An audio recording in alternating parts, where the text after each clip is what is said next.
नमस्कार साथियों, मैं नीरज कांति आप सभी का स्वागत करता हूं आपके अपने चैनल एनके ग्लोबल एजुकेशन पर।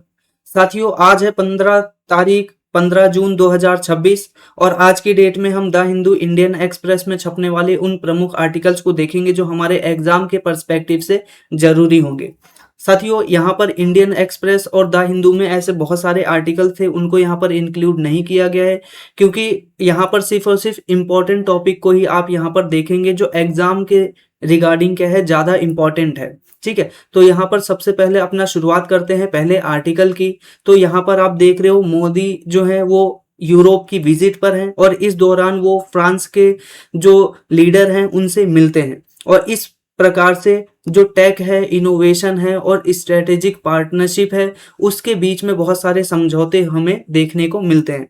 अब यहाँ पर आप दो बातों का ध्यान रखिएगा। पहला कि ये जो पूरी विजिट थी 13 से लेकर 18 जून तक हमें देखने को मिलती है, यानी आज है 15 जून और ये जो विजिट है अभी भी चल रही है। अब यहाँ पर जो पहली मीटिंग है वो फ्रांस के साथ होती है, अभी एक और मीटिंग होगी जो कि फ्रांस के साथ होगी और इसी के साथ साथ G7 का जो समिट है वो उसमें भी क्या है, इंडिया अभी पार्टिसिपेट करने वाला है। और इसी के साथ अभी क्या है, कल के दिन में भारत इनोवेशन 2026 को यहाँ पर ऑर्गेनाइज किया गया था और इसी के दौरान जो पीएम मोदी है वह भी क्या है, शरीक होते हैं, यानी उसमें शामिल होते हैं। तो ये पूरा का पूरा न्यूज़ हमें इस प्रकार से देखने को मिल रहा है।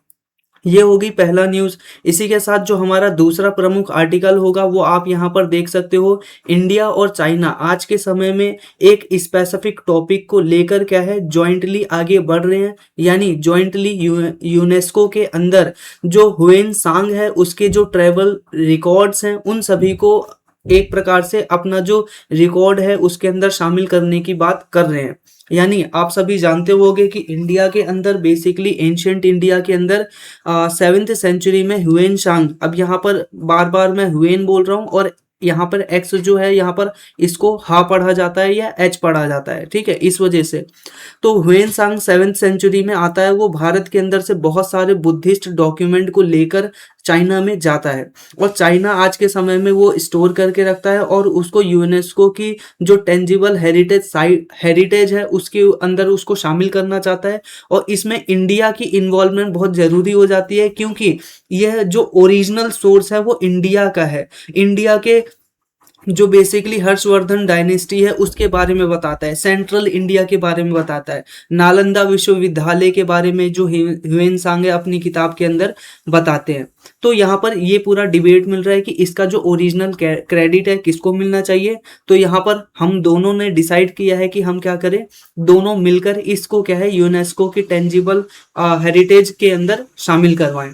अब इसी के साथ जो हमारा अगला आर्टिकल है वो आप यहाँ पर देख सकते हो, डिफेंस मिनिस्ट्री के द्वारा फर्स्ट एवर एक प्रकार का सोलर पावर प्लांट को यहाँ पर इस्टेब्लिश्ड किया गया है सीतापुर यूपी के अंतर्गत। अब ये क्या है, डिफेंस डिपार्टमेंट के द्वारा इस प्रकार का सोलर पावर का पहला प्लांट हमें नजर आता है जो हमारे डिफेंस इक्विपमेंट है और जो हमारा डिफेंस एक प्रकार से यूनिट है उनकी बिजली को पूरा करेगा। इसी के साथ आज के दिन आप यहाँ पर देख रहे हो ग्लोबल विंड डे यहाँ पर सेलिब्रेट किया जा रहा है 15 जून को और इसको भी हम यहाँ पर डिटेल में बात करेंगे कि क्या सिग्निफिकेंस है इसकी। तो हमने यहाँ पर डिटेल में सारे आंकड़ों सारी चीज़ों को बात कर लिया। अब यहाँ पर आप देख सकते हो इसकी जो पीडीएफ है आप यहाँ पर देख सकते हो, NK global education telegram channel है, वहाँ पर जाकर आप इसकी पीडीएफ को भी डाउनलोड कर सकते हो। इसी के साथ यहाँ पर शुरुआत करते हैं अपने आर्टिकल की ऑफिशियली। तो यहाँ पर इस प्रकार से जो हमारे प्राइम मिनिस्टर है वह यूरोप की विजिट पर है और इस विजिट के दौरान हमें देखने को मिलता है कि बहुत सारे एक प्रकार से टेक के क्षेत्र में, इनोवेशन के क्षेत्र में हमारी स्ट्रेटेजिक पार्टनरशिप देखने को मिल सकती है। अब इस दौरान क्या है, भारत इनोवेट 2026 को भी यहाँ पर लॉन्च किया गया, जो कि इनोग्रेट किया गया जो हमारे प्राइम मिनिस्टर हैं और जो फ्रांस के प्रेसिडेंट है, दोनों के माध्यम से। इसी के साथ साथ यहाँ पर हमें देखने को मिलता है कि इसके अंदर 120 से ज़्यादा जो इंडियन स्टार्टअप्स हैं, कंपनियां हैं, इन्वेस्टर्स हैं, सीईओ हैं और टेक्नोलॉजी लीडर्स हैं, ठीक है, फ्रांस से भी और अदर वर्ल्ड से क्या है इसके अंदर शामिल हुए थे। तो ध्यान रखिएगा यहाँ पर क्या है, भारत इनोवेट्स एक प्रकार का इनिशिएटिव है जिसके अंदर इसको इंडिया और फ्रांस के द्वारा इनॉग्रेट किया गया है। इसके अंदर स्टार्टअप्स और कंपनियों को शामिल किया गया है। ये कंपनियां बेसिकली एआई के अंदर space technology, green energy, digital innovation, deep tech और सस्टेनेबल टेक्नोलॉजी, इन सभी के अंदर काम करने वाली जो प्रमुख कंपनियां हैं उनका यहाँ पर एक ग्रुपिंग करने की यहाँ पर इंडिया और फ्रांस कोशिश कर रहा है। इसी के साथ हम यहाँ पर देखते हैं कि इसके अंतर्गत स्पेशल ग्लोबल स्ट्रेटेजिक पार्टनरशिप हमें देखने को मिलती है इंडिया और फ्रांस के बीच में। और ये जो पार्टनरशिप है हमारे और इंडिया के बीच में 2025 फरवरी 2025 से ही चली आ रही है, चाहे वो डिफेंस के क्षेत्र में हो, स्पेस के क्षेत्र में हो, न्यूक्लियर एनर्जी, एमर्जिंग टेक्नोलॉजी और या फिर इंडो पैसिफिक रीजन के अंदर अपना जो प्रेजेंस है उसको बढ़ाने के संदर्भ में हो। ठीक है, तो इस प्रकार से इंडिया और फ्रांस का यहाँ पर रिलेशन हमें नजर आता है। आइए कुछ कुछ की स्टैटिक फैक्ट हैं जिसको हम यहाँ पर देख लेते हैं। सबसे पहले इंडिया और फ्रांस के बीच में जो रिलेशन है वो 1948 से ही स्टार्ट हो गया था, जब 1947 में भारत आज़ाद हुआ था।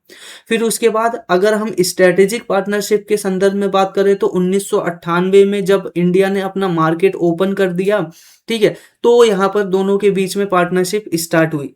इसी के साथ साथ 2023 में क्या है, आज के समय में हम देख रहे हैं 25 साल पूरे हो रहे हैं इंडिया और फ्रांस के पार्टनरशिप को। अगर हम दोनों के बेसिकली रिलेशन के कुछ की अचीवमेंट की बात करें तो इंडिया और फ्रांस ने क्या किया है 2023 के अंदर, यानी 3 साल पहले ही क्या है, होरिजन 247 एक रोड मैप लॉन्च किया है जिसके तहत इंडिया और फ्रांस मिलकर काम करने वाले हैं। इसी के साथ साथ special global strategic partnership sign की है 2025 में, और इसी पार्टनरशिप के अंतर्गत हम यहाँ पर देख रहे हैं डिफेंस, स्पेस, न्यूक्लियर और जो एमर्जिंग टेक्नोलॉजी है और इंडो पैसिफिक रीजन के अंदर जो इंडिया और फ्रांस है दोनों मिलकर इन फ्यूचर में यहाँ पर काम करने वाले हैं।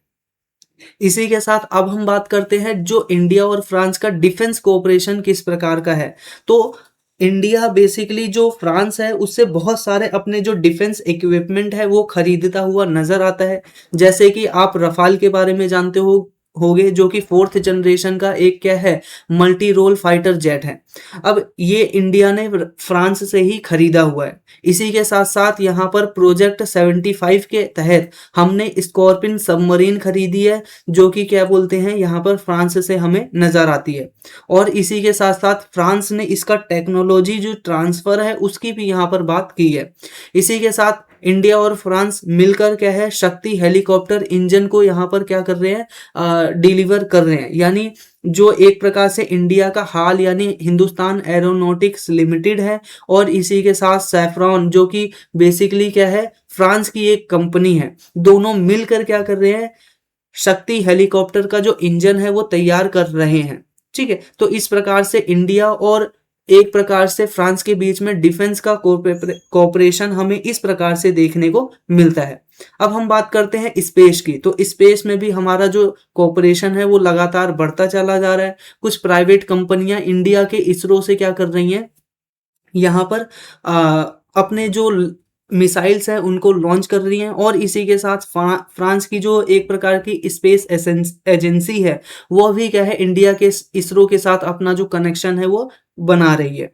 इसी के साथ अब हम यह बात करते हैं कि इंडिया और यहाँ पर जो फ्रांस है दोनों के बीच में कौन कौन से स्पेस यहाँ पर एग्रीमेंट हुए और कौन कौन से यहाँ पर प्रोजेक्ट चलाए गए। तो सबसे पहले हमें यहाँ पर देखने को मिलता है मेगा ट्रॉपिक्यू। अब मेगा ट्रॉपिक्यू एक प्रकार का वेदर सैटेलाइट है जो कि क्या है, ट्रॉपिकल एरिया जो है उनका सर्विलांस करने में मदद करता है। ठीक है, इस प्रकार से हम देखते हैं अपना दूसरा प्रोजेक्ट फ्रांस के साथ, सारल। अब सरल बेसिकली क्या है, जो ये ओशनोग्राफी सैटेलाइट है जो कि क्या है, हमारा इंडियन ओशन है उसके अंदर आसपास जितने भी एरिया है उनका सर्विलांस करता है और उसकी मॉनिटरिंग करता है।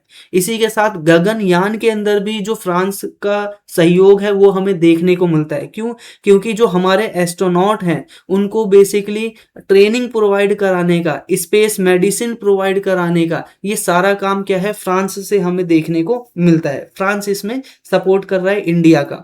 इसके साथ साथ ही हमें यहाँ पर तृष्णा मिशन देखने को मिलता है, जो कि इंडो और फ्रांस का अर्थ ऑब्जर्वेशन सैटेलाइट है। ठीक है, इसी के साथ साथ कुछ स्टैटिक फैक्ट है जो कि आप यहाँ पर देख सकते हो। CNES यानी जो फ्रांस का स्पेस सेंटर है या स्पेस एक प्रकार से एजेंसी है, CNES, वो बेसिकली इसका फुल फॉर्म है France national centre for space studies. ठीक है, इसको आप ध्यान में रखिएगा। इसी के साथ अब इसके अंतर्गत हमें देखने को मिलता है कि ये बेसिकली न्यूक्लियर एनर्जी के साथ भी इंडिया के साथ कोऑपरेशन कर रहा है। कौन कोऑपरेशन कर रहा है? CNES की यहाँ पर बात हो रही है। और इसी के अंतर्गत हमें यहाँ पर न्यूक्लियर एनर्जी के साथ कोऑपरेशन भी हमें नजर आ रहा है। अब न्यूक्लियर एनर्जी के साथ कोऑपरेशन कैसे? इंडिया के अंदर आप देखते होंगे कि थर्मल पावर प्लांट लगाए जाते हैं, जिससे कि प्रदूषण बहुत बड़े पैमाने पर होता है। तो इसी चीज से बचने के लिए इंडिया ने प्रोजेक्ट लॉन्च किया है कि अब हम क्या करेंगे, अपने देश के अंदर न्यूक्लियर पावर जो प्लांट्स हैं उनको और ज्यादा डेवलप करेंगे। अब इस वजह से जो फ्रांस जैसी कंट्रीज है वो इंडिया के अंदर अपना जो पावर प्लांट है वो खोल रही है। उदाहरण के लिए महाराष्ट्र के अंदर एक न्यूक्लियर पावर सेंटर चलाया गया है और ये चलाए जाने की बात की जा रही है। ठीक है, प्रपोज्ड है और बोला जा रहा है कि ये वर्ल्ड का लार्जेस्ट न्यूक्लियर पावर प्लांट हो सकता है। तो इस प्रकार से जो फ्रांस है वो इंडिया का जो एक प्रकार से न्यूक्लियर एनर्जी है उसमें भी एक प्रकार से सपोर्ट कर रहा है। इसी के साथ हम यहाँ पर आगे देखते हैं कि और भी बहुत सारे कोऑपरेशन के एरियाज हैं, जैसे कि इंडिया के अंदर स्मॉल मॉड्यूलर जो रिएक्टर से चलने वाले न्यूक्लियर पावर प्लांट है उनको यहाँ पर डेवलप करने की बात की जा रही है। इसी के साथ एडवांस मॉड्यूलर रिएक्टर से चलने वाले जो न्यूक्लियर पावर प्लांट्स हैं उनको यहाँ पर इंडिया के अंदर इस्टेब्लिश करने की बात की जा रही है। तो हमने यहाँ पर डिटेल में देख लिया इंडिया और फ्रांस किस तरह से आगे बढ़ रहे हैं। अगर हम टेक्नोलॉजी और इनोवेशन के संदर्भ में देखें तो हमें नजर आता है कि आर्टिफिशियल इंटेलिजेंस, क्वांटम कंप्यूटिंग, ठीक है, क्योंकि जो फ्रांस है वो इन सब चीजों में पहले ही बहुत ज्यादा आगे है, चाहे वो साइबर सिक्योरिटी हो, सेमीकंडक्टर इकोसिस्टम हो, डिजिटल पब्लिक इंफ्रास्ट्रक्चर हो या स्टार्टअप कोलैबोरेशन हो। फ्रांस का इंडिया के अंदर इन्वॉल्वमेंट देखने को मिलता है। इसी के साथ इंडिया और फ्रांस दोनों मिलकर इंडो पैसिफिक रीजन के अंदर जो कोऑपरेशन है उसको ज्यादा मजबूत कर रहे हैं, ताकि वो एक क्या है रूल बेस्ड मैरीटाइम ऑर्डर को स्थापित कर सके और फ्री इंडो पैसिफिक और ओपन इंडो पैसिफिक एक प्रकार का जो हमारा गोल है कि यहाँ पर किसी एक का अधिकार ना हो, सभी का समान अधिकार हो, उस रूल बेस्ड ऑर्डर को यहाँ पर क्या है आगे बढ़ाते हुए हम यहाँ पर नजर आ रहे हैं। तो इस प्रकार से इंडिया और फ्रांस का जो स्पेसिफिक रिलेशन है वो आप डिटेल में इस प्रकार से देख सकते हो। अब हम यहाँ पर बात करते हैं कि ये इतना ज्यादा जरूरी क्यों है, इंडिया और फ्रांस आज के समय में इतना ज्यादा मिलते हुए आगे क्यों आ रहे हैं। क्योंकि देखो अभी क्या हुआ, स्टेट ऑफ हॉर्मुज को बंद कर दिया गया, वहां से ऑयल की सप्लाई दुनिया भर में रुक गई, पहली बात। दूसरी बात, जो अमेरिका है वो लगातार यूरोपियन जो कंट्री है उनके ऊपर प्रेशर क्रिएट कर रहा है। अब यूरोपियन कंपनी को पता चल गया है या फिर यूरोपीय देशों को पता चल गया है कि अमेरिका के ऊपर ज्यादा विश्वास करके रखना ठीक नहीं है, उनको अपने आप को मजबूत करना पड़ेगा। इसी वजह से वो अपने आप को डाइवर्सिफाई करना चाहते हैं। और दूसरी तरफ इंडिया जानता है कि हमें क्या है अपने एनर्जी सिक्योरिटी के लिए रिन्यूएबल एनर्जी की तरफ बढ़ना है। ठीक है, क्योंकि आपने देख लिया स्टेट ऑफ हॉर्मुज से जो हम बेसिकली एनर्जी लेकर आते थे, ठीक है, अब उसके स्थान पर हमें क्या करना पड़ेगा, बेसिकली पेट्रोलियम हम लेकर आते थे। ठीक है, ये बेसिकली पर्शियन गल्फ से, ओमान से, अरेबिया से, और इंडिया का बेसिकली 20% ऑफ यहाँ पर ग्लोबल ऑयल ट्रेड है इसी स्टेट ऑफ हॉर्मुज से गुजरता था। ठीक है, और इंडिया की बात करें तो 57 to 55% जो इंडिया का गैस है वो इधर एरिया से लेकर आया जाता था, और भी बड़े पैमाने पर नेचुरल गैस भी, और इसी के साथ साथ ऑयल को हम यहीं से मंगाते हैं। अब जो क्रूड ऑयल है, LNG है, और ये सारी कंट्री हैं, इनकी इंपॉर्टेंस बढ़ जाती है, और स्पेसिफिकली जब स्टेट ऑफ हॉर्मुज को क्या है चॉक कर दिया जाता है। तो ऐसे इस सिचुएशन में हम बेसिकली क्या चाहते हैं कि इंडिया के अंदर जो डीजल और यहाँ पर सीएन और यहाँ पर एलपीजी इन सभी चीज़ों से चलने वाली जो गाड़ियां हैं उनकी संख्या कम हो, और हम चाहते हैं कि इलेक्ट्रिक बेस्ड जो व्हीकल हैं वो इंडिया के अंदर बढ़े, और इलेक्ट्रिक बेस्ड जो एनर्जी है और व्हीकल है उनको प्रमोट करने के लिए हमें फ्रांस की ज़रूरत पड़ेगी। अब फ्रांस की ज़रूरत क्यों पड़ेगी? क्योंकि हम देख रहे हैं फ्रांस के पास टेक्नोलॉजी है और इंडिया के पास रिसोर्सेज और मैन पावर है। अब दोनों मिलकर जब हम एक प्रकार से बड़े पैमाने पर उत्पादन करेंगे तो इंडिया की जो यहाँ पर डिपेंडेंस है ऑयल के ऊपर और एलएनजी के ऊपर वो कम होती हुई नजर आएगी। तो ये बेसिक मुद्दा आपको समझ में आ गया होगा कि आज के समय में फ्रांस इंडिया के लिए इतना ज़्यादा ज़रूरी क्यों है, और जो इंडिया है वो फ्रांस के साथ रिलेशन को क्यों ज़्यादा इस्टेब्लिश कर रहा है। अब यहाँ पर आप कुछ की फैक्ट देख सकते हो यहाँ पर G7 कंट्री के संबंध में। अब यहाँ पर इससे पहले आप देख लीजिएगा फ्रांस की जो कैपिटल है वो आपको पेरिस देखने को मिलती है। यह यूरोपियन एक प्रकार से यूनियन का भाग है, इस वजह से यह करेंसी के रूप में यूरो का यूज करती है। और इमैनुअल मैक्रोन इस समय अभी प्रेसिडेंट देखने को मिलते हैं। 1998 में शुरू किया था और दोनों ने 1947 तक का एक रोड मैप तैयार किया है 2023 में, और 2025 में हमने एक पार्टनरशिप भी कर रखी है। ये कुछ की फैक्ट थे जो इंडिया और फ्रांस से संबंधित हमें नजर आते हैं। अब यहाँ पर बात करते हैं दूसरी बात। अब दूसरी बात यह है कि इंडिया जो यूरोप के अभी ट्रिप पर है, इस दौरान वो क्या करेगा, G7 जो कंट्री है उसका एक सबमिट होने वाला है, उसके अंदर भी भाग लेगा। ठीक है, अब बेसिकली ये जो G7 सबमिट होने वाला है वो एवियन फ्रांस के अंदर होगा। ठीक है, अब ये एवियन फ्रांस है कहाँ, आपको देखने को मिलेगा फ्रांस के अंदर है। और यहाँ पर इस प्रकार से इंडिया को भी इसके अंदर इनवाइट किया गया है। हालांकि अगर आप इसके मेंबर कंट्रीज देखोगे, ठीक है, जैसे कि यूएसए हो गया, United kingdom, France, Germany, Italy, Japan और कनाडा, ये इसकी क्या है, मेंबर कंट्री है। और मेंबर कंट्री में इंडिया का नाम आपको नहीं देखने को मिल रहा है, लेकिन उसके बावजूद भी इंडिया को इसमें इनवाइट किया जा रहा है लगातार 8वीं बार। ठीक है, G7 कंट्री के अंदर लगातार 8वीं बार इंडिया को बुलाया जा रहा है। क्यों बुलाया जा रहा है? क्योंकि इंडिया क्या है, ग्लोबल साउथ के वॉइस के रूप में काम करता है। इसी के साथ साथ मेजर इमर्जिंग इकोनॉमी है इंडिया, और दूसरा जो इंडिया है वो इंडो पैसिफिक रीजन के अंदर एक की रोल निभाता है, क्योंकि इंडो पैसिफिक रीजन के अंदर इंडिया का प्रेजेंस होना वो यूरोपियन कंपनी यूरोपियन जो देश है उनके लिए बहुत ज़्यादा जरूरी है। इस वजह से ये सारा मामला देखने को मिलता है कि इंडिया को भी बहुत ज़्यादा इम्पोर्टेंस दी जाती है। अब दूसरी तरफ आप यहाँ पर ध्यान से देखेंगे तो यहाँ पर आपको एक चीज़ नज़र आ रही है कि इसके अंदर रशिया शामिल नहीं है, और रशिया के साथ साथ चाइना शामिल नहीं है। दूसरे संदर्भ में आप कहो कि जहाँ जहाँ पर अथॉरिटेरियन और डिक्टेटरशिप या फिर कम्युनिस्ट शासन चल रहा है, ठीक है, नोट अगर हम इसके संदर्भ में कम्युनिस्ट को अथॉरिटेरियन और डिक्टेटरशिप ना कहें तो बेसिकली चाइना और रशिया जैसी कंट्रीज इसके अंदर शामिल नहीं की गई हैं। और इंडिया एक दूसरी तरफ का है, एक डेमोक्रेटिक कंट्री है, और यहाँ पर कैपिटलिज्म को ज़्यादा प्रमोट किया जाता है। इस वजह से G7 के अंदर बेसिकली इंडिया को शामिल किया जाता है। अब ये जितनी भी डेवलप कंट्री है, इंडिया भी डेवलप्ड नहीं है, लेकिन फिर भी इसको शामिल किया जा रहा है। अब यहाँ पर बात आती है कि ये जो G7 कंट्रीज है वो बेसिकली क्या है, किस तरह से फॉर्म हुई। 1900 सबसे पहले 75 के अंदर G6 के रूप में ये फॉर्म हुई थी। फिर बाद में क्या हुआ, कनाडा को इसके अंदर 1976 में क्या जोड़ लिया गया, और इसी वजह से इसका नाम जो है वो G7 पड़ गया। पहली बात।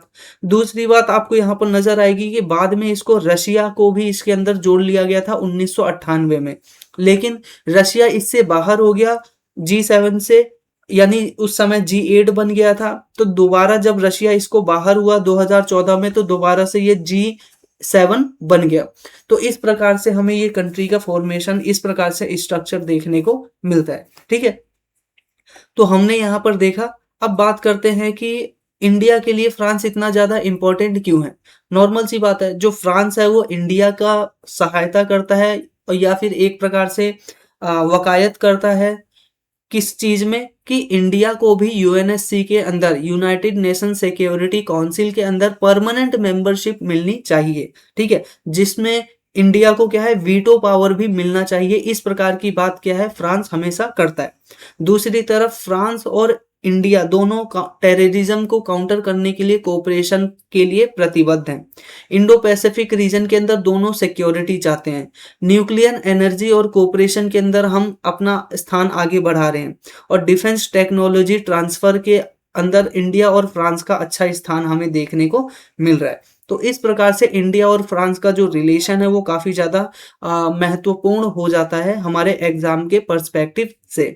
तो ये जितना भी आपने पूरा आर्टिकल देखा, इसी आर्टिकल के तुरंत बाद आपको यहाँ पर एक क्वेश्चन मिलेगा जिसको आप यहाँ पर अटेम्प्ट कर सकते हो। सिंपल सा मेंशन करना कमेंट बॉक्स में article number first, question number first और इसका जो फिर आंसर हो। ठीक है, पॉज कीजिए, पढ़िए और इसका जो सही आंसर है कमेंट बॉक्स में बताइए। और इसका जो सही आंसर है लास्ट में आपको ये जो हमारा टेलीग्राम चैनल है एनके ग्लोबल एजुकेशन, यहाँ पर मिल जाएगा, आप वहाँ पर पीडीएफ को भी जाके डाउनलोड कर सकते हैं।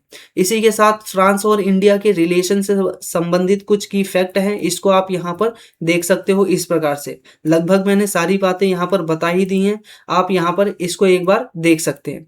अब यहाँ पर बात करते हैं अपने सेकंड आर्टिकल की। तो सेकंड आर्टिकल यहाँ पर बात करता है कि इंडिया और चाइना दोनों मिलकर हम एक प्रकार से यूनेस्को के अंदर जो हुएन सांग है उसके ट्रेवल रिकॉर्ड को क्या कर रहे हैं, नॉमिनेट कर रहे हैं, उसके इंटेंजिबल कल्चरल हेरिटेज के अंदर उसकी लिस्ट में शामिल करने की हम बात कर रहे हैं। अब दो तीन बातें आ गई कि ये यूनेस्को क्या है, हुएन सांग कौन थे और इन्होंने कौन सी किताब लिखी, कौन से रिकॉर्ड हैं, इंडिया से उनका क्या रिलेशन है, आइए डिटेल में देखते हैं।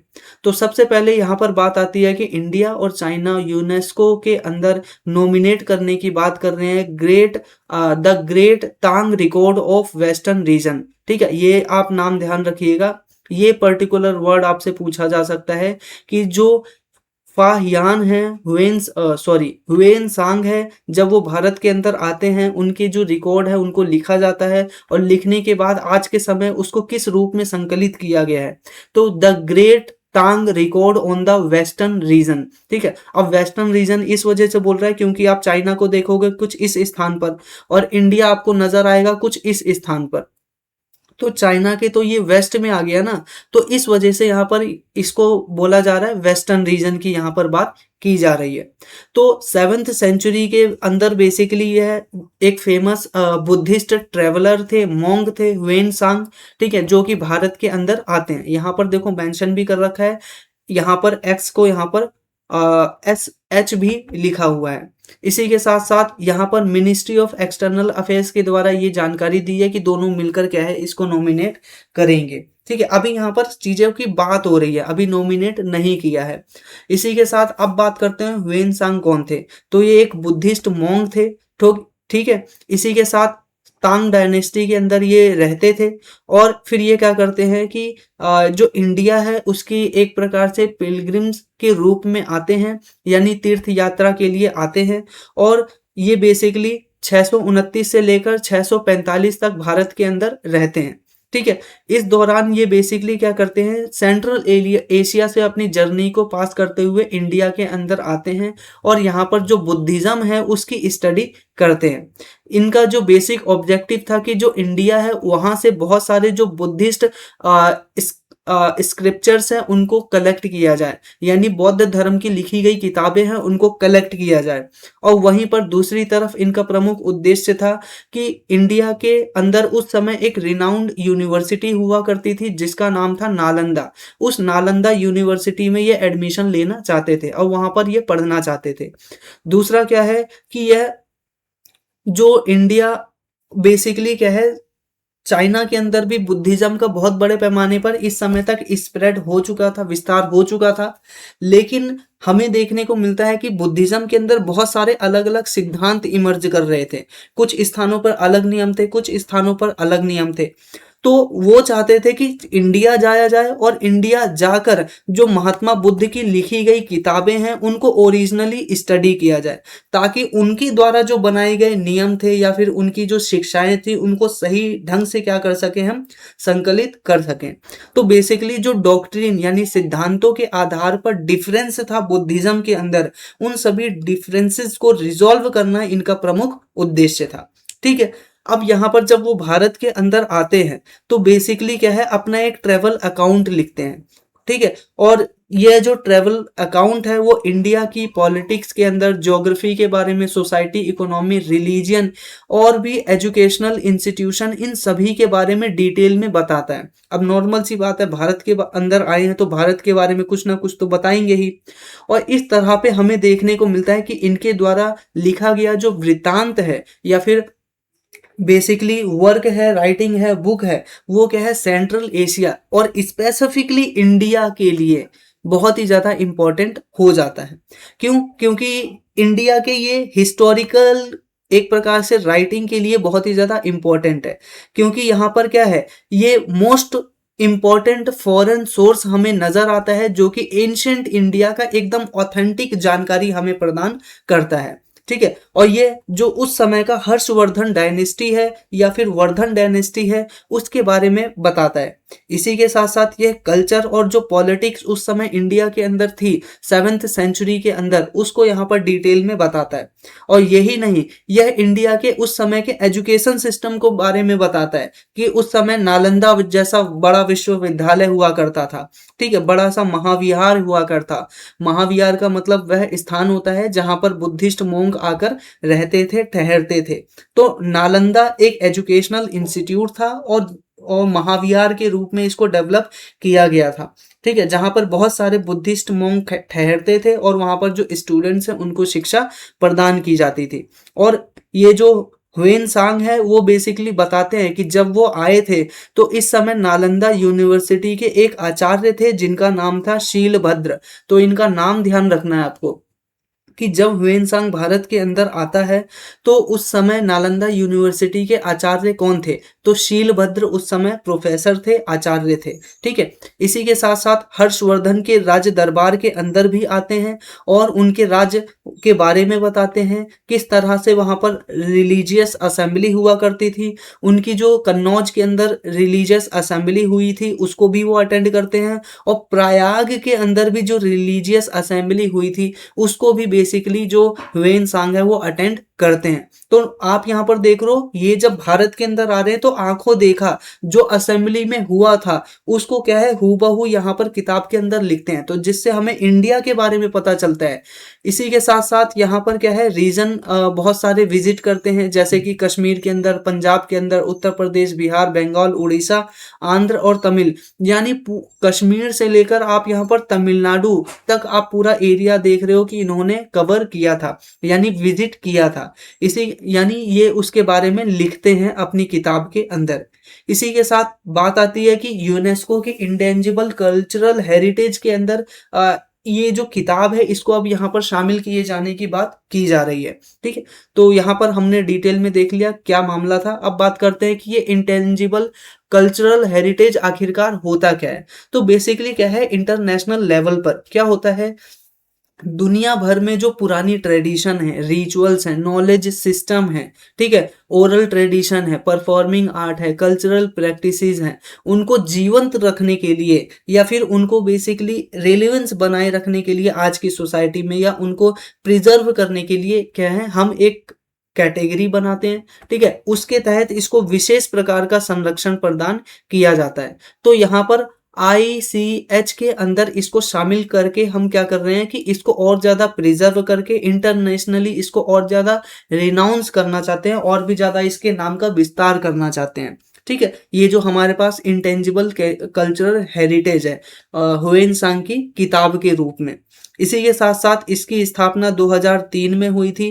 ठीक है, ये बाकी सारी चीज़ें बता दी हैं कि क्या उद्देश्य है। इसी के साथ यहाँ पर हमें देखने को मिलता है वर्ल्ड हेरिटेज लिस्ट हमें देखने को मिलता है मॉन्यूमेंट, आर्कियोलॉजिकल साइट और नेचुरल साइट के रूप में, जैसे कि ताजमहल, हम्पी और काजीरंगा नेशनल पार्क। इंडिया के अंदर ये बेसिकली क्या है, वर्ल्ड हेरिटेज साइट हमें देखने को मिलती है।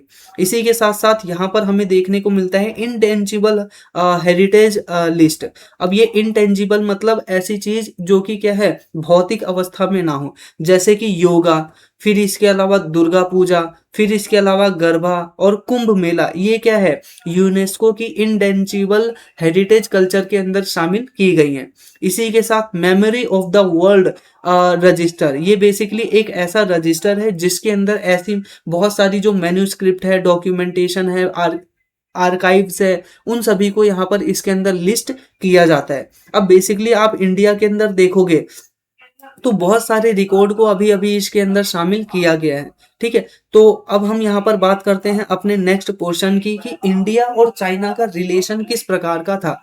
तो हमने डिटेल में बात कर लिया कि क्या है यूनेस्को का बेसिकली कल्चरल हेरिटेज और मॉन्यूमेंटल हेरिटेज को प्रिजर्व करने का पूरा सिस्टम। हमने इंडिया ह्यूएनसांग के पूरे बारे में बात कर लिया। अब हम इंडिया और चाइना के एंशिएंट रिलेशन के बारे में बात कर लेते हैं। देखो, इंडिया और चाइना क्या है, सिविलाइजेशनल लिंक हमें नजर आता है किसके रूप में, बुद्धिज्म के रूप में, क्योंकि इंडिया के अंदर बुद्धिज्म का जन्म हुआ और फिर वो बाद में क्या है, चाइना में पहुंचा। और ये जो बुद्धिज्म फैला किसके, सिल्क रूट के माध्यम से, बुद्धिस्ट मोंक्स के माध्यम से, और जो पिलग्रिम्स हैं यानी तीर्थ यात्री हैं उन सभी के माध्यम से। और इस वजह से इंडिया और चाइना के बीच में एंशिएंट टाइम से ही रिलेशन देखने को मिलता है धार्मिक रूप से। ठीक है, अब इसके और कुछ प्रमुख उदाहरण नजर आते हैं कि बहुत सारे जो चाइनीज पिलग्रिम्स हैं वो इंडिया के अंदर आते हैं। उदाहरण के लिए फाहियान, ह्यूएनसांग, इत्सिंग। ठीक है, फाहियान, ह्यूएनसांग और इत्सिंग। और यहाँ पर फाहियान के द्वारा एक किताब लिखी गई, आप यहाँ पर नाम ध्यान रख सकते हो, फू को क्यू। ठीक है, ध्यान रखिएगा, फू को क्यू फाहियान के द्वारा लिखी गई, और यहाँ पर ह्यूएनसांग के द्वारा लिखी गई सी यू की। ठीक है, बेसिकली जो फाहियान है वो गुप्ता पीरियड के अंदर आते हैं, और इसी के साथ जो ह्यूएनसांग है वो हर्षवर्धन के टाइम पर आते हैं। इसी के साथ इत्सिंग हमें 7th सेंचुरी के अंदर आते हैं हुए देखने को मिलते हैं, जो कि नालंदा के अंदर विजिट करते हैं। तो इस प्रकार से कुछ की फैक्ट हमें नजर आता है इंडिया और चाइना के एंशिएंट रिलेशन के संदर्भ में। अब हम यहाँ पर बात करते हैं कि इंडिया और चाइना बेसिकली क्या है, ब्रिक्स हेरिटेज कोऑपरेशन के भी क्या है, मेंबर है। तो ध्यान रखिएगा, यहाँ पर एक संगठन है जिसका नाम है ब्रिक्स एंड हेरिटेज कोऑपरेशन। ठीक है, अब इसके अंदर जो ब्रिक्स के जितने भी मेंबर हैं वो सभी क्या है, आपस में सदस्य नजर आते हैं। ठीक है, जैसे कि ब्राजील, रशिया, इंडिया, चाइना और साउथ अफ्रीका। अब ये सभी मिलकर बेसिकली क्या करती हैं कि जितने भी अपने कल्चरल हेरिटेज है उनको प्रमोट करती हैं, कल्चरल डिप्लोमेसी करती हैं, और यहाँ पर यूनेस्को को रिकॉग्निशन प्रोवाइड कराती हैं, ट्रांसनेशनल हेरिटेज और इन सभी चीज़ों को फैसिलिटेट करती हैं। ठीक है, तो ध्यान रखिएगा, जो यूनेस्को का काम है सेम वैसा ही काम यहाँ पर हमें यहाँ पर ब्रिक्स के हेरिटेज कोऑपरेशन के अंदर देखने को मिलता है। ये जो यूनेस्को है ये हमें इंटरनेशनल लेवल पर देखने को मिलता है, और ब्रिक्स क्या है, एक देशों का समूह है, उनके बिहाफ पर हमें देखने को मिलता है। अब यहाँ पर जॉइंट नोमिनेशन का क्या फायदा होगा, इंडिया जो एक प्रकार से सिविलाइजेशन का क्रेडल है, या फिर एक प्रकार से बुद्धिज्म का पालना है, यहीं पे बुद्धिज्म का जन्म हुआ था, इस प्रकार से इंडिया का ख्याति विश्व भर में प्रसिद्ध होगा। इसी के साथ जो बुद्धिस्ट हेरिटेज टूरिज्म है इंडिया के अंदर, जैसे कि सांची का स्तूप हो गया, भरहुत का स्तूप हो गया, और लुम्बिनी हो गया, बोध गया हो गया, और सारनाथ हो गया, ये जितने भी बोध गया हो गया, इन सभी स्थानों का महत्व इंडिया के अंदर बढ़ जाएगा। ठीक है, वर्ल्ड लेवल पे। इसी के साथ इंडिया की जो सॉफ्ट पावर डिप्लोमेसी है चाइना के साथ वो और ज़्यादा स्ट्रेंथन होगी।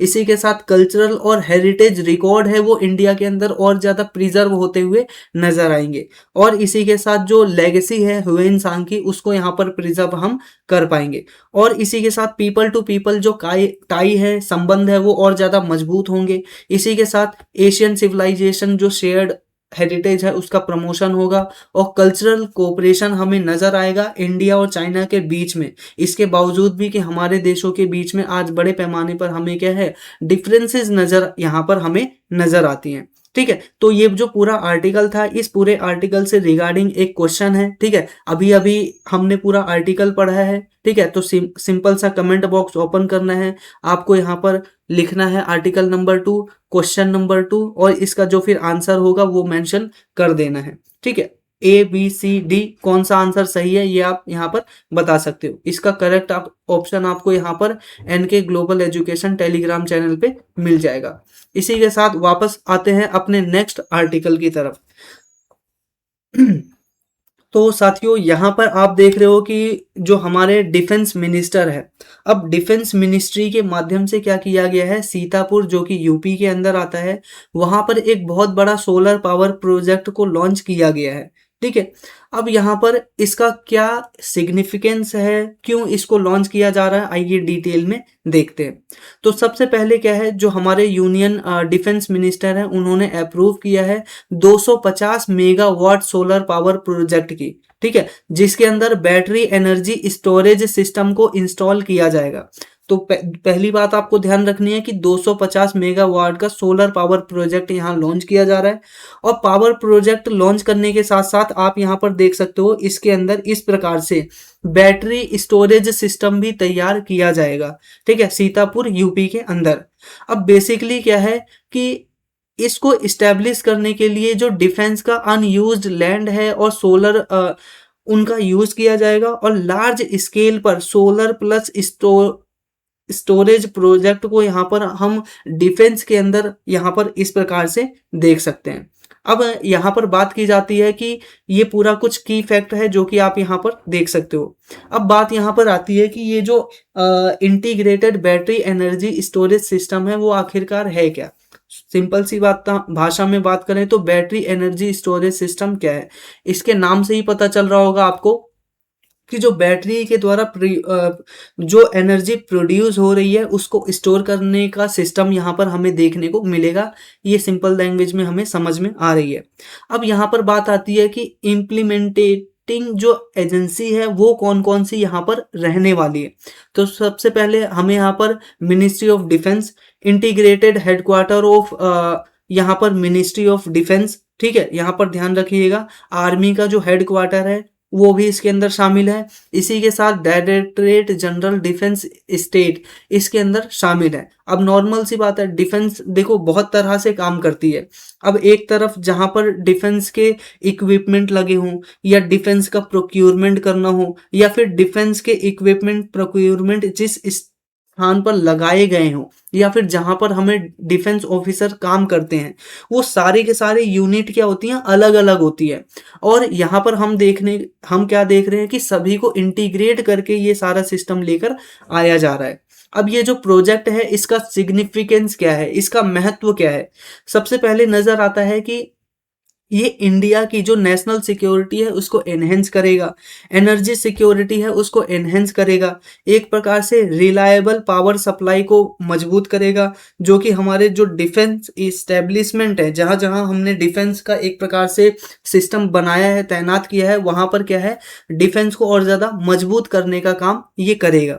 इसी के साथ इकोनॉमिक बेनिफिट भी होगा कि हम जो इलेक्ट्रिसिटी बिल से देते थे बेसिकली कंपनियों को वो सेव किया जाएगा और यहाँ पर लॉन्ग टर्म रिडक्शन करेंगे हम गवर्नमेंट के एक्सपेंडिचर के अंदर।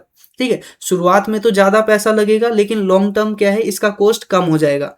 एनवायरमेंटल बेनिफिट ये होगा कि क्लीन एनर्जी प्रोमोट होती हुई नजर आएगी। ठीक है, और इंडिया का जो क्लाइमेट कमिटमेंट है कि हम 2030 तक क्या है अपने आप को एक प्रकार से जो कार्बन एमिशन है उसके अंदर कमी कर लेंगे। ठीक है, और लगभग 500 गीगावाट का एक प्रकार से रिन्यूएबल एनर्जी से अपना इलेक्ट्रिसिटी प्रोड्यूस करेंगे। और वहीं पर 2070 तक हमने टारगेट कर रखा है कि हम अपना जो कार्बन एमिशन है वो नेट जीरो की तरफ ले आएंगे। तो ये जो हमारे बेसिकली टारगेट है वो फुलफिल होते हुए नजर आएंगे। तो यहाँ पर देख लिया लार्ज स्केल पर रिन्यूएबल एनर्जी प्रोजेक्ट को लगाया जाएगा। इसी के साथ साथ जो फ्यूचर बेस पर जो हमारा डिफेंस सेक्टर है उसके अंदर ग्रीन एनर्जी को प्रमोट होता हुआ नजर आएगा। ये बेसिकली क्या है बता ही दिया मैंने आपको कि BESS एक प्रकार का storage electricity generation during period of excess production and release it when demands rise. Basically यहाँ पर क्या है, इलेक्ट्रिसिटी को हम प्रोड्यूस करेंगे रिन्यूएबल एनर्जी के माध्यम से, और फिर जब इसका क्या बोलते हैं एक्सेस डिमांड होगा, राइज होगा, तो उसके दौरान हम इनका क्या है यूज कर सकते हैं। जैसे कि आप यहाँ पर देख रहे हो गर्मियों के टाइम पर जो लोगों के घरों में इलेक्ट्रिसिटी है वो बहुत बड़े पैमाने पर यूज होने लग जाती है। अब ऐसी सिचुएशन में होता क्या है, पावर ग्रिड होता है उनके ऊपर लोड बैठता है और वो बिजली को फिर काटते रहते हैं समय दर समय। अब ऐसे समय में क्या है कि डिफेंस का जो एरिया है वहां पर इलेक्ट्रिसिटी का कटना बहुत ज्यादा खतरनाक हो सकता है। इसी वजह से हम क्या कर रहे हैं, ये प्रोजेक्ट लेकर आ रहे हैं। अब ये काम कैसे करता है, तो जो भी सोलर पैनल हैं वो इलेक्ट्रिसिटी जनरेट करेंगे, यहाँ पर जो बैटरीज लगाई जाएंगी उसके अंदर सारे एनर्जी को स्टोर किया जाएगा। इसी के साथ जब रात का समय होगा या फिर क्लाउडी वेदर होगा और पीक डिमांड टाइम होगा, उन सभी टाइम पर क्या है इस बिजली का फिर हम अलग से यूज कर सकते हैं। ये पूरा सिस्टम आपको यहाँ पर नजर आएगा। इसी के साथ ये कुछ पॉइंट है आप यहाँ पर देख सकते हो कि ये जो बेसिकली जो बैटरीज है वो किस तरह की या कौन कौन से टाइप की होती हैं। तो लिथियम आयन बैटरी होती है, लिथियम आयन फॉस्फेट बैटरीज होती हैं, सोडियम आयन बैटरी होती है, फ्लो बैटरीज होती हैं। ठीक है, ये बैटरीज के कुछ प्रकार हैं। ठीक है, और इंडिया में ज्यादातर हमें देखने को मिलता है लिथियम आयन बैटरीज। ठीक है, और यहाँ पर सोडियम आयन बैटरी, और इसी के साथ यहाँ पर जो फ्लो बैटरीज होती है उनको अभी इंडिया के अंदर डेवलप करने का और ज्यादा प्रयास किया जा रहा है। अब यहाँ पर हमने डिटेल में बात कर ली कि ये पूरा प्रोजेक्ट हमें किस प्रकार से देखने को मिलता है। आगे हम बात करते हैं कि ये जो पूरा का पूरा एनर्जी स्टोरेज का सिस्टम है उसकी टेक्नोलॉजी कितने प्रकार की होती है, और दूसरा हम यहाँ पर बात करेंगे, पहला हम प्रकार की बात करेंगे कि एनर्जी स्टोरेज करने की टेक्नोलॉजी कौन कौन सी है।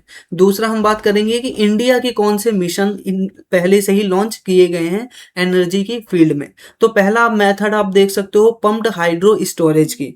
इसके अंदर बेसिकली क्या है कि जो पंप्ड वाटर है उसके माध्यम से टरबाइन होता है, उसको घुमाया जाता है और वहां से जो इलेक्ट्रिसिटी प्रोड्यूस होती है उसको हम यहाँ पर यूज करते हैं। अब बेसिकली क्या है, लॉन्ग ड्यूरेशन स्टोरेज और हाई एफिशिएंसी इलेक्ट्रिसिटी इसके माध्यम से हमें प्रोड्यूस होती हुई नजर आती है, और वर्ल्ड के अंदर मोस्टली इसी एनर्जी का यूज किया जाता है। ठीक है, इसी के साथ दूसरे नंबर पर आती है बैटरी एनर्जी स्टोरेज सिस्टम, जो कि अभी के टाइम पर जो हमारे होम मिनिस्टर है उनके माध्यम से इस्टेब्लिश्ड किया जा रहा है सीतापुर यूपी के अंदर।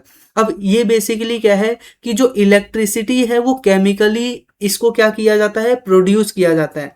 ठीक है, फॉर एग्जाम्पल हमने सोलर पैनल लगा दिए और सोलर पैनल के अंदर जो बेसिकली एक प्रकार से फोटोवोल्टिक एनर्जी होती है उसको हम बेसिकली केमिकल एनर्जी में कन्वर्ट करते हैं। केमिकल एनर्जी से फिर वो इलेक्ट्रिक एनर्जी में कन्वर्ट करके हम क्या करते हैं, पूरा स्टोर करने का सिस्टम रखते हैं।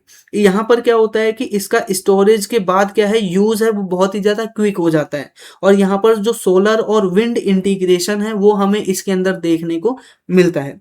इसी के साथ हम यहाँ पर बात करते हैं कि कंसंट्रेटेड सोलर थर्मल स्टोरेज, ये थर्ड प्रकार का हमें नजर आता है। अब इसके अंदर बेसिकली क्या किया जाता है, नाम से ही पता चल रहा है कंसंट्रेटेड सोलर थर्मल। बेसिकली क्या होता है कि इस प्रकार के आपने एक बहुत बड़ा पैनल बना लिया और इस पैनल के अंदर आपने क्या किया, जो सूरज से आने वाली गर्मी है उसको इस प्रकार से कंसंट्रेट कर लिया। ठीक है, एक ही पॉइंट पर क्या किया, यहाँ पर कंसंट्रेट कर लिया, और यहाँ पर हीट जो जनरेट हो रही है इस हीट का यूज आप कर रहे हो किससे, एनर्जी जनरेट करने के लिए। तो यहाँ पर आपको बात समझ में आ गई। यहाँ पर क्या होता है, बहुत सारे मिरर रखे जाते हैं जो एक स्थान पर फोकस करते हैं। ठीक है, जो सनलाइट प्रेजेंट होती है उसकी वजह से। अब यहाँ पर क्या होता है कि जो सॉल्ट है वो क्या होता है, मोल्ट होता है यानी पिघलता है। कुछ एक सिस्टम लगा के रखते हैं जिसके अंदर सोल्ट का यूज किया जाता है, यानी नमक का यूज किया जाता है, और वो उसको हीट करता है, उसको पिघलाता है, और पिघलाने के बाद यहाँ पर क्या होती है कि जो इलेक्ट्रिसिटी है वो जनरेट होती है। कैसे जनरेट होती है, क्योंकि जब वो गर्म होता है तो बहुत सारा क्या करता है, स्टीम जनरेट करता है। और जब वो स्टीम क्या है एक टरबाइन के अंदर घुमाया जाता है, स्टीम से टरबाइन को घुमाया जाता है, तो इलेक्ट्रिसिटी इस तरह से बनती है। तो यहाँ पर डिटेल में मैं आपको बता रहा हूँ कि इलेक्ट्रिसिटी को किन किन माध्यम से हम प्रोड्यूस कर सकते हैं। इसी के साथ साथ हमें यहाँ पर नजर आता है compressed air energy storage system की। अब बेसिकली ये एक प्रकार का क्या हमें देखने को मिलता है कि एनर्जी को बहुत ही हाई लेवल पर क्या किया जाता है, कंप्रेस्ड एयर के अंदर ट्रैप कर लिया जाता है और उसको अंडरग्राउंड वाटर डाल दिया जाता, नॉट वाटर, अंडरग्राउंड उसको डाल दिया जाता है। और फिर जब अंडरग्राउंड डाल लेते हैं तो उसको क्या होता है, एक स्पेसिफिक होल बना देते हैं या एरिया बना देते हैं जहां से उसको टाइम टू टाइम गैस को, एयर को रिलीज करते हैं। अब जब वो एयर रिलीज होती है तो जो उसके आसपास लगाए गए टरबाइंस होते हैं उन टरबाइंस को घुमाती है और ये टरबाइन घूमने की वजह से फिर इलेक्ट्रिसिटी जनरेट होती है। हील एनर्जी स्टोरेज सिस्टम, जैसे कि आपने देखा होगा कि हाई स्पीड जो बेसिकली विंड एनर्जी होती है उनको इस प्रकार से चलाया जाता है। ठीक है, बहुत बड़े बड़े टरबाइन लगाए जाते हैं। इसी के साथ साथ यहाँ पर छठे पैमाने पर नजर आता है कि ग्रेविटी एनर्जी स्टोरेज सिस्टम होते हैं, जो कि बेसिकली क्या है कि हाईली वेट और जो डेंस एक प्रकार से क्या होता है कि एक प्रकार से एनर्जी स्टोरेज सिस्टम होता है, वो हमें देखने को मिलता है। ये पूरा का पूरा एनर्जी स्टोरेज का सिस्टम इंडिया के अंदर इस प्रकार सा हमें नजर आता है। अब यहाँ पर हम अगले पोर्शन में बात करते हैं कि इंडिया के अंदर किस किस प्रकार से हमें नेशनल लेवल पे नजर आता है एनर्जी स्टोरेज और एनर्जी से रिलेटेड प्रोजेक्ट के बारे में। तो यहाँ पर इंडिया के द्वारा 2010 में लॉन्च किया गया था नेशनल सोलर मिशन। ठीक है, इसको ministry of new and renewable energy के द्वारा रिलीज किया गया था, चालू किया गया था। फिर 2024 में पीएम सूर्य घर मुफ्त बिजली योजना चालू किया गया है। इसी के साथ इंटरनेशनल सोलर अलायंस हमें इंडिया और फ्रांस के बीच में सहयोग देखने को मिलता है। इसका हेडक्वार्टर गुरुग्राम हरियाणा के अंदर देखने को मिलता है, जिसका प्रमुख रूप से उद्देश्य यह है कि हम बड़े पैमाने पर जो सोलर एनर्जी है, सोलर पावर प्लांट्स हैं, उनको यहाँ पर ग्लोबली क्या है डेवलप करें। इसी के साथ साथ हम यहाँ पर देखते हैं कि और भी कुछ पॉइंट्स हैं, जैसे कि अभी यहाँ पर क्या है कि इंडिया के द्वारा अभी एक रूल लाया गया है इंडिया के अंदर, जिसके अंदर जो सोलर सेल्स होते हैं, ठीक है, एक होता है सोलर मॉड्यूल। ठीक है, सोलर मॉड्यूल, सोलर सेल का मतलब छोटे छोटे पैनल्स होते हैं। अब जब ऐसे बहुत सारे पैनल लगा दिए जाते हैं एक साथ में, तो ये बड़ा बन के क्या हो जाता है, सोलर मॉड्यूल का निर्माण हो जाता है। अब ऐसे ही जो सोलर मॉड्यूल हैं, यहाँ पर हमें नजर आता है कि गवर्नमेंट एक पॉलिसी लेकर आई है कि इस सोलर मॉड्यूल के अंदर जो सेल लगाए जाएंगे वो क्या है, इंडिया के अंदर बने होने चाहिए। ठीक है, तो इससे क्या है, रेजिडेंशियल और कमर्शियल और इंडस्ट्रियल बेस पे जितने भी सोलर पावर प्रोजेक्ट लगाए जा रहे हैं उनके अंदर यहाँ पर जो इसकी कॉस्ट है वो बढ़ती हुई नजर आएगी। हालांकि गवर्नमेंट का कहना है कि इसका जो मेजर ऑब्जेक्टिव है कि मेक इन इंडिया को इम्प्रूव करना, आत्मनिर्भर भारत को प्रमोट करना और जो डोमेस्टिक मैन्युफैक्चरिंग है उसको इम्प्रूव करना इसका प्रमुख उद्देश्य है। ठीक है, इसी के साथ साथ यहाँ पर कुछ की फैक्ट हैं, आप यहाँ पर की फैक्ट को देख सकते हो, जिसके बारे में हमने पहले ही डिटेल में बात कर ली है।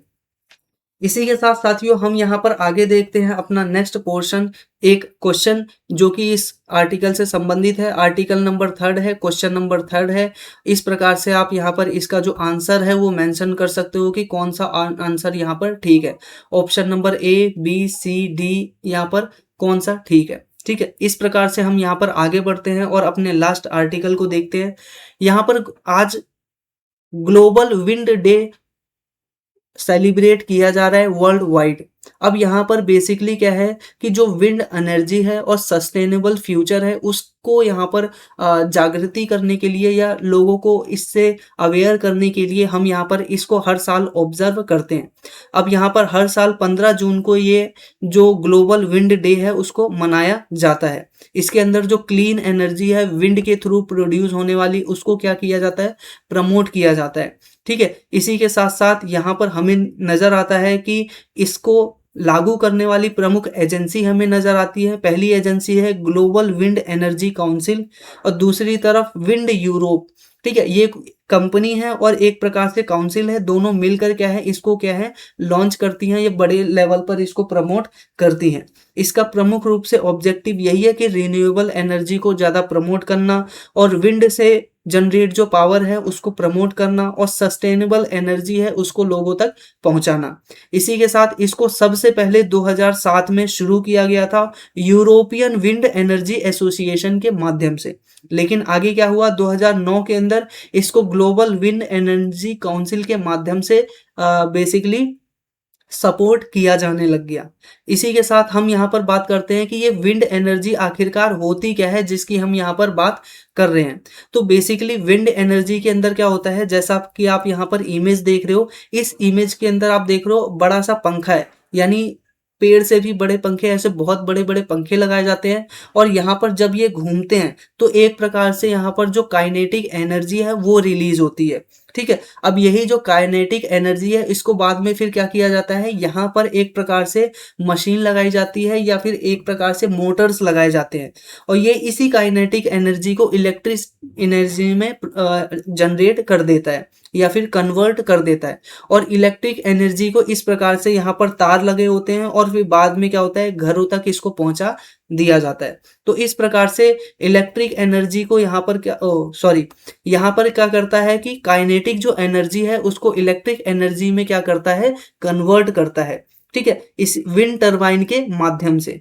अब यहाँ पर हम बात करते हैं कि ये जो विंड है रोटेट करता है, फिर इसके जो ब्लेड हैं वो काइनेटिक एनर्जी प्रोड्यूस करते हैं, मैकेनिकल एनर्जी इंट्रोड्यूस होती है, फिर इलेक्ट्रिक एनर्जी में ये कन्वर्ट हो जाती है। ये इसका प्रोसीजर है। इसी के साथ साथ इसका इम्पोर्टेंस क्या है, सिग्निफिकेंस क्या है, तो सबसे पहले एनवायरनमेंट के लिए बेनिफिट है कि जो ग्रीन हाउस गैस है उसका एमिशन कम होगा और जो फॉसिल फ्यूल है उसके ऊपर हमारी डिपेंडेंस कम होगी और ये क्लाइमेट चेंज है उसको यहाँ पर रोकेगा और जो वाटर रिसोर्सेज है उसको भी कंजर्व करने में हमारी सहायता करेगा। इसी के साथ साथ इकोनॉमिक बेनिफिट क्या है कि ये ग्रीन जॉब प्रोवाइड कराता है और लोकल इकोनॉमी को जॉब प्रोवाइड कराता है, उसको बूस्ट करता है और एनर्जी सिक्योरिटी को बढ़ाता है और लॉन्ग टर्म इलेक्ट्रिसिटी जो कॉस्ट होती है वह भी हमें कम नजर आती है इस तरह के टरबाइन के माध्यम से।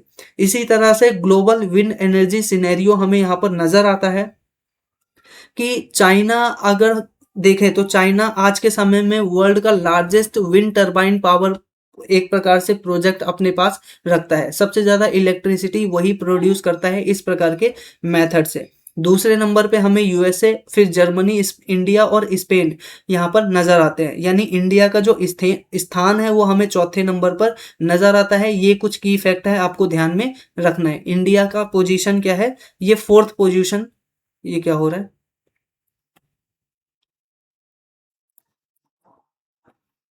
इंडिया का जो पोजीशन है वो हमें 4th नंबर पे इस प्रकार से देखने को मिल रहा है। ये हो क्या रहा है, ठीक है। तो यहाँ पर बात कर लेते हैं इंडिया और विंड एनर्जी की। तो इंडिया क्या है, वर्ल्ड का टॉप 5 क्या है, एक प्रकार से विंड एनर्जी का प्रोड्यूसर हमें इस स्थान पर देखने को मिलता है। ठीक है, इसी के साथ साथ हमें इंडिया के संदर्भ में बात करें तो यहाँ पर तमिलनाडु, गुजरात, कर्नाटका, महाराष्ट्र, राजस्थान, इन स्थानों पर बड़े पैमाने पर जो विंड एनर्जी सिस्टम है वो लगाए गए हैं। गवर्नमेंट के इनिशिएटिव भी चल रहे हैं जैसे कि नेशनल विंड सोलर, एक प्रकार से hybrid policy 2018, renewable energy target जो कि हमारे पास देखने को मिलता है, जिसको मैंने पहले ही बता दिया। इसी के साथ कुछ की अचीवमेंट है, ये आप यहाँ पर देख सकते हो। कुछ की फैक्ट है कि यहाँ पर जो ग्लोबल विंड एनर्जी काउंसिल है उसका आप यहाँ पर हेडक्वार्टर देख सकते हो, ब्रुसेल यानी बेल्जियम के अंदर देखने को मिलता है। तो इस प्रकार से हमें यहाँ पर पूरा सिस्टम देखने को मिलता है कि यहाँ पर इस प्रकार से हम आगे बढ़ जाते हैं। ठीक है, अब यहाँ पर पता नहीं क्या दिक्कत हुई है, ये ठीक ढंग से काम नहीं कर रहा है। ठीक है, चलिए लास्ट में आपके लिए यहाँ पर एक क्वेश्चन है इस पूरे के पूरे आर्टिकल से संबंधित। इस आर्टिकल को आप यहाँ पर देख के आर्टिकल नंबर 4 है, क्वेश्चन नंबर 4 है, इसका जो भी आंसर आपको लग रहा है इसको आप यहाँ पर कमेंट बॉक्स में मेंशन कीजिए। तो वापस आते हैं अपना जो इन्फॉर्मेशन है उस पे, ये एनके ग्लोबल एजुकेशन पर जाके आप जो पीडीएफ है उसको प्राप्त कर सकते हो।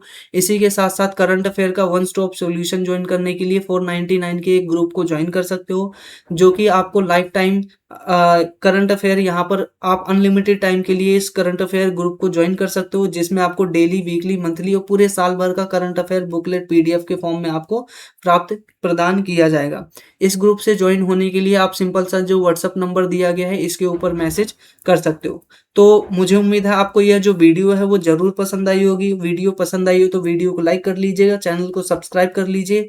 रेगुलर बेस पर इसी तरह की वीडियो देखने के लिए मिलते हैं आपसे नेक्स्ट वीडियो में, तब तक के लिए नमस्कार।